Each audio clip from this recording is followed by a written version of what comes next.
ನಮಸ್ತೆ ಸ್ಪರ್ಧಾ ಮಿತ್ರರೇ. ಸ್ಪರ್ಧಾ ಕಣಜ KSP ಯೂಟ್ಯೂಬ್ ಚಾನಲ್ಗೆ ಮೊದಲಿಗೆ ತಮಗೆ ಸ್ವಾಗತ. ನಾನು ನಿಮ್ಮ ಸಿದ್ದು ಜಮದಾರ್.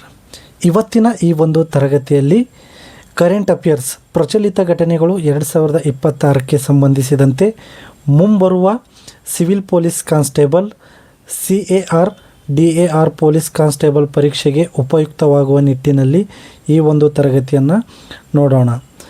ಇದರಲ್ಲಿ ಪ್ರಮುಖವಾಗಿ 10 ಪ್ರಶ್ನೋತ್ತರಗಳು ಇದ್ದು ಅದನ್ನು ವಿವರಣೆ ಸಹಿತ ನೀಡಲಾಗಿರುತ್ತದೆ. ಸ್ಪರ್ಧಾ ಕಣಜ KSP ಯೂಟ್ಯೂಬ್ ಚಾನಲನ್ನು ಇನ್ನೂ ಯಾರಾದರೂ ಸಬ್ಸ್ಕ್ರೈಬ್ ಮಾಡಿಲ್ಲಪ್ಪ ಅಂತಂದರೆ ಈ ಕೂಡಲೇ ನಮ್ಮ ಚಾನಲನ್ನು ಸಬ್ಸ್ಕ್ರೈಬ್ ಮಾಡ್ಕೊಳ್ಳಿ, ಹಾಗೂ ನಿಮ್ಮ ಸ್ಪರ್ಧಾ ಮಿತ್ರರಿಗೂ ಇದನ್ನು ಶೇರ್ ಮಾಡಿ. ಹಾಗಿದ್ರೆ ತಡ ಮಾಡೋದು ಬೇಡ, ಇವತ್ತಿನ ಮೊದಲನೇ ಪ್ರಶ್ನೆಯನ್ನು ನೋಡೋಣ. ರತಪಾನಿ ಹುಲಿ ಅಭಯಾರಣ್ಯವು ಯಾವ ರಾಜ್ಯದಲ್ಲಿ ಕಂಡುಬರುತ್ತದೆ ಅಂತ ಕೇಳಿದಾರೆ. ಆಪ್ಷನ್ಸ್ ಹೀಗಿದೆ: A Madhya Pradesh, B Gujarat, C Tamil Nadu, D Maharashtra. Ratapani ಹುಲಿ ಅಭಯಾರಣ್ಯ ಎಲ್ಲಿ ಕಂಡುಬರುತ್ತೆ ಅಂತ ಕೇಳಿದಾರೆ. ಸರಿಯಾದ ಉತ್ತರ option A Madhya Pradesh. Ratapani tiger reserve ಮಧ್ಯಪ್ರದೇಶದ ರೈಸನ್ ಮತ್ತು ಸಿಹೋರ್ ಜಿಲ್ಲೆಗಳಲ್ಲಿ ವಿಂಧ್ಯ ಪರ್ವತ ಶ್ರೇಣಿಗಳಲ್ಲಿದೆ.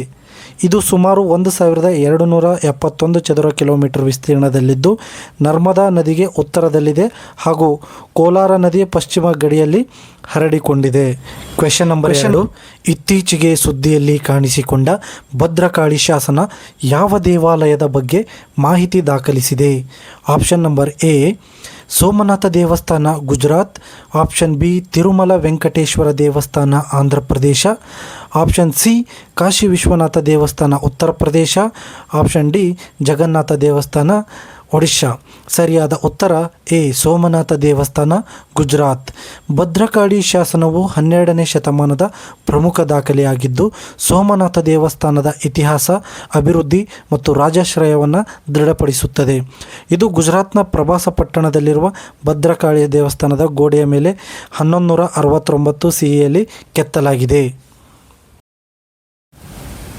ಮುಂದಿನ ಪ್ರಶ್ನೆ ಕ್ವೆಶ್ಚನ್ ನಂಬರ್ 3.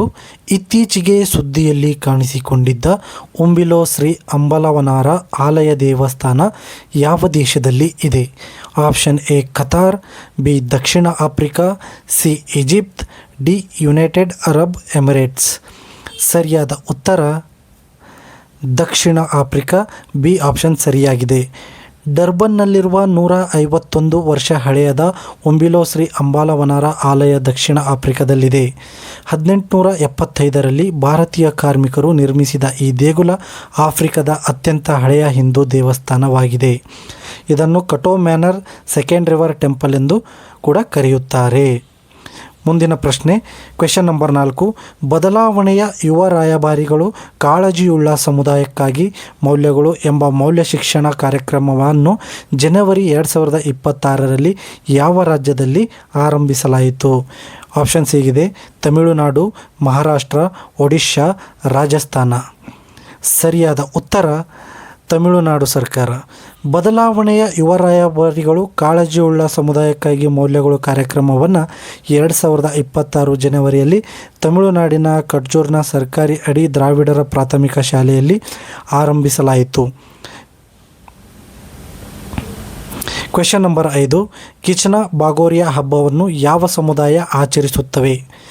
ಆಪ್ಷನ್ A ಗೊಂಡ ಮತ್ತು ಸಂತಾಲ, B ಬಿಲ್ಲ ಮತ್ತು ಗೆರಾಸಿಯಾ, C ಬುಟಿಯಾ ಮತ್ತು ಲೇಪ್ಚಾ, D ಮುಂಡ ಮತ್ತು ಒರವಾನ. ಸರಿಯಾದ ಉತ್ತರ ಬಿಲ್ಲ ಮತ್ತು ಗರಾಸಿಯಾ. ಕಿಚನಾ ಬಾಗೋರಿಯಾ ಹಬ್ಬವನ್ನು ಬಿಲ್ಲ ಮತ್ತು ಗರಾಸಿಯಾ ಸಮುದಾಯಗಳು ಆಚರಿಸುತ್ತಾರೆ.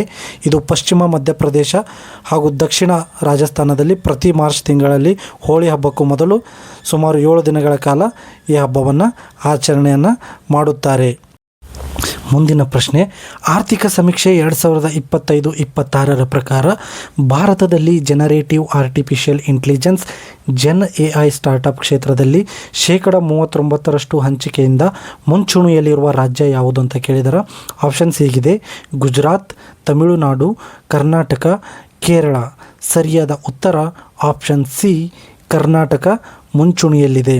ಆರ್ಥಿಕ ಸಮೀಕ್ಷೆ 2025-26 ಪ್ರಕಾರ ಭಾರತದಲ್ಲಿ ಜನ್ ಎ ಸ್ಟಾರ್ಟಪ್ಗಳ ಕ್ಷೇತ್ರದಲ್ಲಿ 39% ಹಂಚಿಕೆಯಿಂದ ಕರ್ನಾಟಕ ಮುಂಚೂಣಿಯಲ್ಲಿದೆ. 2024 ಮೊದಲಾರ್ಧದಲ್ಲಿ 240 ಜನ್ ಎ ಸ್ಟಾರ್ಟಪ್ಗಳು ಇದ್ದರೆ 2025 ಮೊದಲಾರ್ಧದಲ್ಲಿ ಅದು 890ಕ್ಕೆ ಏರಿದೆ. ಮುಂದಿನ ಪ್ರಶ್ನೆ ಕ್ವೆಶ್ಚನ್ ನಂಬರ್ 7. ಖಾತರ್ ಅಥವಾ ಖೂನಿ ಎಂದು ಕರೆಯಲ್ಪಡುವುದು ಎ. ಸಮುದಾಯ ಆಧಾರಿತ ಮಳೆ ನೀರು ಸಂಗ್ರಹಣೆ, ಬಿ. ಕೃಷಿ ಉತ್ಪನ್ನಗಳ ಭೂಗತವಾಗಿ ಸಂಗ್ರಹಿಸುವುದು, ಸಿ. ಕೃಷಿ ಪ್ರದೇಶಗಳಲ್ಲಿ ಸ್ಥಳಾಂತರ ಕೃಷಿ, ಡಿ. ಕಾಡಿನ ಉತ್ಪನ್ನಗಳನ್ನು ಪ್ರಾಕೃತಿಕ ವಿಧಾನಗಳಿಂದ ಸಂರಕ್ಷಿಸುವುದು. ಸರಿಯಾದ ಉತ್ತರ ಆಪ್ಷನ್ ಬಿ. ಕೃಷಿ ಉತ್ಪನ್ನಗಳನ್ನು ಭೂಗತವಾಗಿ ಸಂಗ್ರಹಿಸುವುದು. ಪಾತರ್ ಅಥವಾ ಖೂನಿ ಎಂಬುದು ಪುರಾತನ ಪದ್ಧತಿಯಾಗಿದೆ. ಇದರಲ್ಲಿ ಕೃಷಿ ಧಾನ್ಯಗಳನ್ನು ಭೂಗತ ಗುಂಡಿಗಳಲ್ಲಿ ಸಂಗ್ರಹಿಸಲಾಗುತ್ತಿತ್ತು. ಈ ವಿಧಾನವು ಆಂಧ್ರ ಪ್ರದೇಶ, ಒಡಿಶಾ ಗಡಿಯ ಉದ್ದಾನಂ ಪ್ರದೇಶದಲ್ಲಿ ರೈತರಲ್ಲಿ ಪ್ರಸಿದ್ಧವಾಗಿತ್ತು. ಇದರಿಂದ ಧಾನ್ಯಗಳನ್ನು ತೇವ ಮತ್ತು ಇಲಿ ಮತ್ತು ಕಳ್ಳತನದಿಂದ ಸುರಕ್ಷಿತವಾಗಿಡಲಾಗುತ್ತಿತ್ತು. ಮುಂದಿನ ಪ್ರಶ್ನೆ ಕ್ವೆಶ್ಚನ್ ನಂಬರ್ 8. ಸ್ವಾವಲಂಬಿನಿ ಮಹಿಳಾ ಉದ್ಯಮಿತ್ವ ಕಾರ್ಯಕ್ರಮವನ್ನು ಯಾವ ಸಚಿವಾಲಯ ಆರಂಭಿಸಿದೆ? ಆಪ್ಷನ್ಸ್ ಹೀಗಿದೆ: ಮಹಿಳಾ ಮತ್ತು ಮಕ್ಕಳ ಅಭಿವೃದ್ಧಿ ಸಚಿವಾಲಯ, ಕೌಶಲ್ಯ ಅಭಿವೃದ್ಧಿ ಮತ್ತು ಉದ್ಯಮಶೀಲತೆ ಸಚಿವಾಲಯ, ಸಿ. ಶಿಕ್ಷಣ ಸಚಿವಾಲಯ, ಡಿ. ವಾಣಿಜ್ಯ ಮತ್ತು ಕೈಗಾರಿಕಾ ಸಚಿವಾಲಯ. ಸರಿಯಾದ ಉತ್ತರ ಆಪ್ಷನ್ ಬಿ. ಕೌಶಲ್ಯ ಅಭಿವೃದ್ಧಿ ಮತ್ತು ಉದ್ಯಮಶೀಲತೆ ಸಚಿವಾಲಯ. ಕೌಶಲ್ಯ ಅಭಿವೃದ್ಧಿ ಮತ್ತು ಉದ್ಯಮಶೀಲತೆ ಸಚಿವಾಲಯ ನೀತಿ ಆಯೋಗದ ಮಹಿಳಾ ಉದ್ಯಮಿತ್ವ ವೇದಿಕೆಯನ್ನು ಜ್ಞಾನಭಾಗಿಯಾಗಿ ಮಾಡಿಕೊಂಡು ಸ್ವಾವಲಂಬಿನಿ ಮಹಿಳಾ ಉದ್ಯಮಿತ್ವ ಕಾರ್ಯಕ್ರಮವನ್ನು ಆರಂಭಿಸಿದೆ. ಇದರ ತರಬೇತಿ ನೋಯ್ಡಾದಲ್ಲಿ ನೀಡಲಾಗುತ್ತದೆ. ಮುಂದಿನ ಪ್ರಶ್ನೆ ಕ್ವೆಶ್ಚನ್ ನಂಬರ್ 9. ಸಾರ್ವಜನಿಕ ಹಣಕಾಸು ನಿರ್ವಹಣಾ ವ್ಯವಸ್ಥೆಯನ್ನು ಯಾವ ಸರ್ಕಾರಿ ಸಂಸ್ಥೆ ಅಭಿವೃದ್ಧಿಪಡಿಸಿ ಜಾರಿಗೆ ತಂದಿದೆ? Option A. Reserve bank of India, B. Controller general of accounts CGA, option C. Controller auditor and general CAG, D. NITI Aayog. ಸರಿಯಾದ ಉತ್ತರ B. Controller general of accounts CGA. ಸಾರ್ವಜನಿಕ ಹಣಕಾಸು ನಿರ್ವಹಣಾ ವ್ಯವಸ್ಥೆ ಅನ್ನು ಹಣಕಾಸು ಖಾತೆ ಸಚಿವಾಲಯ ವ್ಯಯ ಇಲಾಖೆ ಒಳಗಿನ ಕಂಟ್ರೋಲರ್ ಜನರಲ್ ಆಫ್ ಅಕೌಂಟ್ಸ್ ಅಭಿವೃದ್ಧಿಪಡಿಸಿ ಜಾರಿಗೆ ತಂದಿದೆ. ಮುಂದಿನ ಪ್ರಶ್ನೆ question number 9. Question number 10. Board of peace ಉಪಕ್ರಮವನ್ನು ಯಾವ ದೇಶವು ಪ್ರಾರಂಭಿಸಿತು? ಆಪ್ಷನ್ಸ್ ಹೀಗಿದೆ: ಅಮೆರಿಕ ಸಂಯುಕ್ತ ಸಂಸ್ಥಾನ, B. France, C. Germany, D. Russia. ಸರಿಯಾದ ಉತ್ತರ ಆಪ್ಷನ್ ನಂಬರ್ ಎ. ಅಮೆರಿಕ ಸಂಯುಕ್ತ ಸಂಸ್ಥಾನ. ಅಮೆರಿಕ ಅಧ್ಯಕ್ಷ ಡೊನಾಲ್ಡ್ ಟ್ರಂಪ್ ಅವರ ಬೋರ್ಡ್ ಆಫ್ ಪೀಸ್ ಉಪಕ್ರಮಕ್ಕೆ ಇಸ್ರೇಲ್ ಪ್ರಧಾನಮಂತ್ರಿ ಬೆಂಜಮಿನ್ ನೇತನ್ಯಾಹು ವಾಷಿಂಗ್ಟನ್ಗೆ ಭೇಟಿ ನೀಡಿದಾಗ ಸೇರ್ಪಡೆಗೊಂಡಿತು.